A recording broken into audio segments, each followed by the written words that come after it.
Okay, in 5.7, we're jumping around a little bit. We're going to 5.7, and we're going to talk about Pythagorean theorem.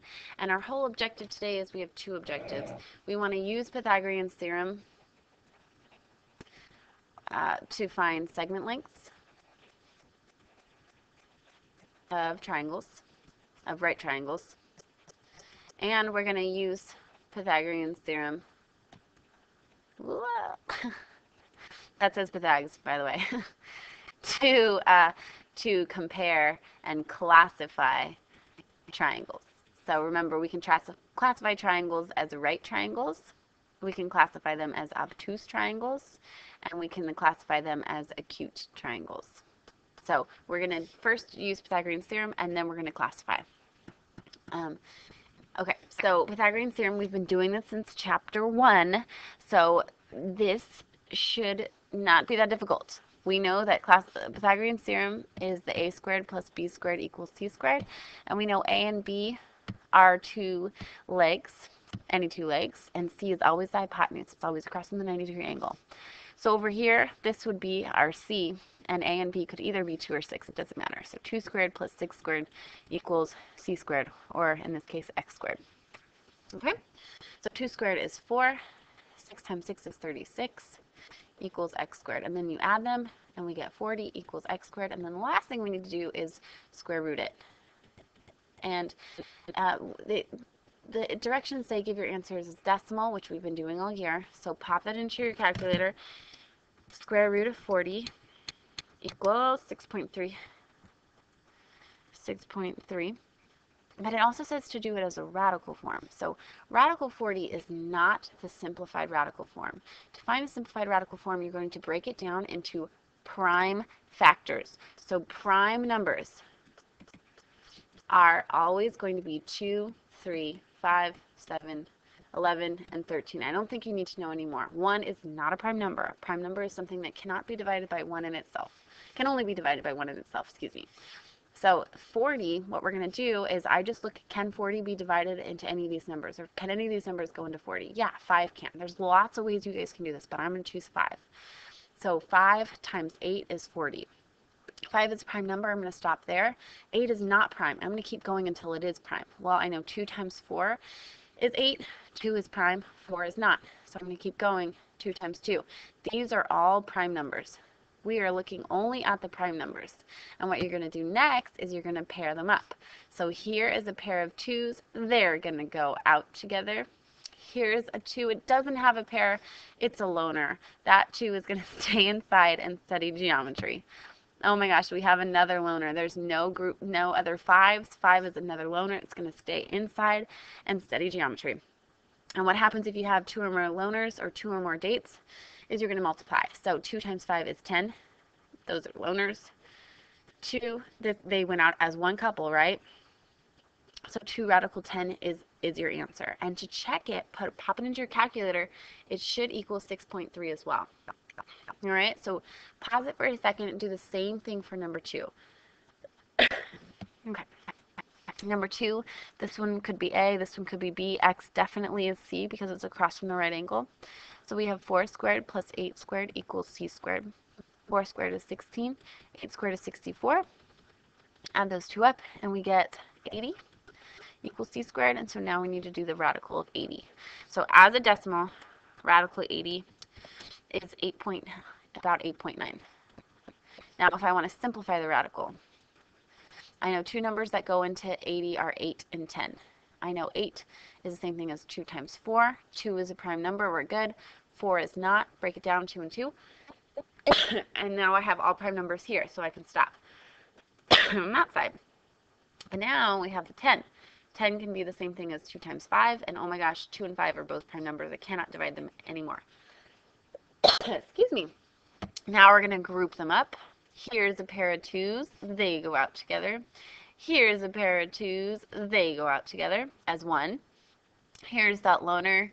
It's going to stay inside all by itself. And what do we do when we have more than one of each? We multiply. So the answer is 4 radical 5.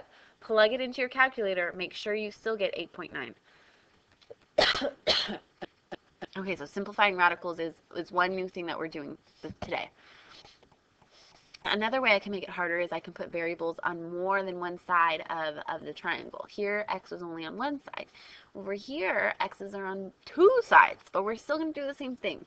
This squared plus this squared equals this squared. So we get to do some fun algebra here. X minus 2 squared plus 4 squared equals x squared. This is C. It's across from the right angle. So this, I'm going to take this apart for you for a second, because this is some fun algebra that maybe we forgot how to do. X minus 2 times x minus 2. You can do the box if you want to, the box like this, x minus 2 and x minus 2, and multiply and get your answer. Or you could do FOIL if that's how you were taught.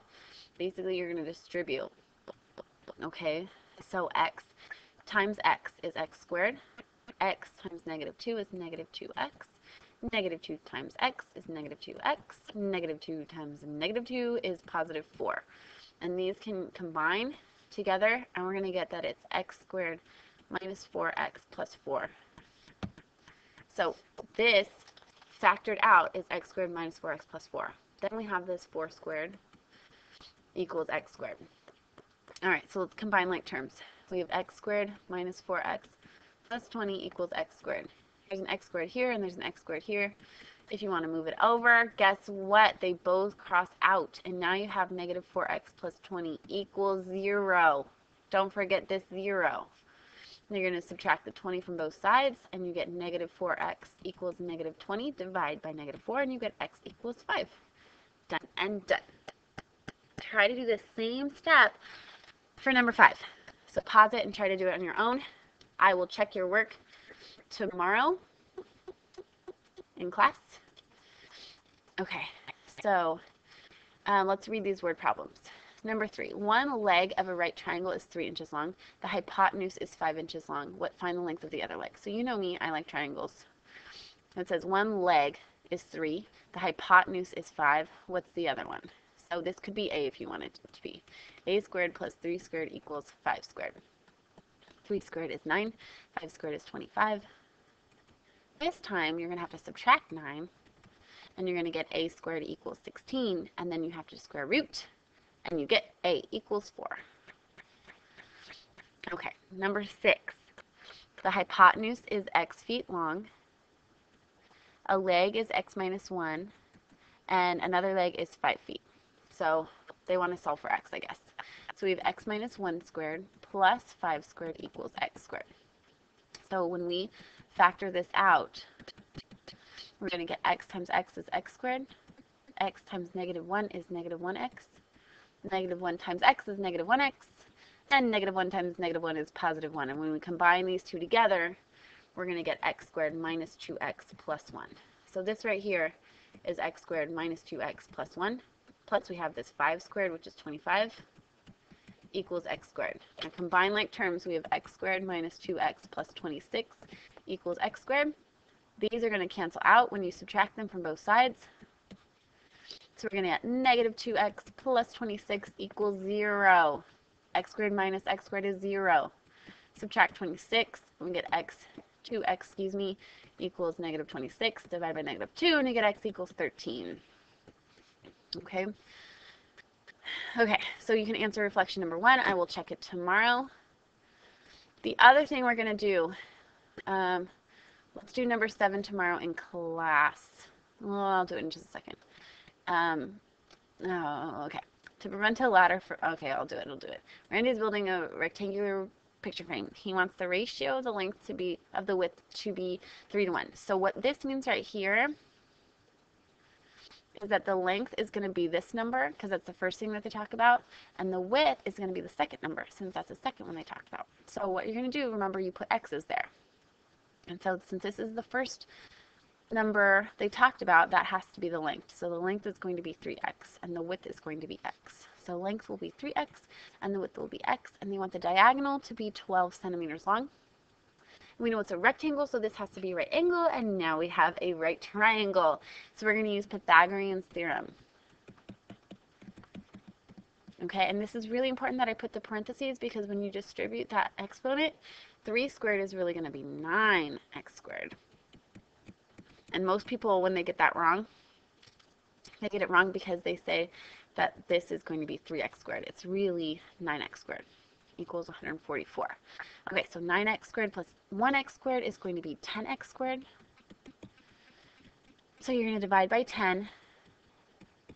You're going to get x squared equals 14.4. And then you're going to square root it. So the square root of 14.4 is is nearest tenth, so 3.8 centimeters long.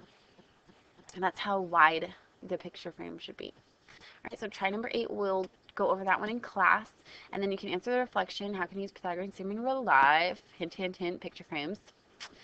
And then let's see. Okay, so now we get to the new stuff. Pythagorean's triple. This was our vocab. Pythagorean triple is when we can use Pythagorean theorem. So it's a right triangle with all sides are whole numbers. So we don't want any decimals and no radical signs. That's what a Pythagorean triple is. The most common example is 3, 4, 5. So that's the most common example we've done all year, is one side's 3 and one side's 4 and this one side's 5. What happens if you multiply this whole triangle by 2? Then you're going to get 6, 8, 10. So it's another example of a Pythagorean triple. There are no decimals, no radical signs. So the second thing you're going to do on your homework tonight, or the third thing rather, is you're going to find the missing side length like we just did, and then you're going to tell if it's a Pythagorean triple or not. Okay, so I'll do 1 and 2 with you guys, and then you guys can do 3 and 4 at home. So number 1, we're missing the c, so we have 14 squared plus 48 squared equals c squared. 14 squared is 196. 48 squared is going to be a big number, 2,304. Add those up, and we get 2,500 equals c squared. Square root it, and we get c equals 50. So since all of these are whole numbers, whole numbers, whole numbers, we're going to say yes, it is a Pythagorean triple. All right, so let's try number 3. Okay, number 3. This one is missing a leg, so I'm just going to call it a. So we have a squared plus 4 squared equals 12 squared. 4 squared is 16. 12 squared is 144. Subtract, and we get a squared equals 128. And then when we square root that number, we get a is like 11.3. So since this has a decimal, it is not a Pythagorean triple. So answer 2, 4 on the reflection question, and I will check that tomorrow. And then the very last thing that we're doing will be in the second part of notes. So in these notes, we talked about Pythagorean theorem, solving for side lengths, and we talked about what a Pythagorean triple is.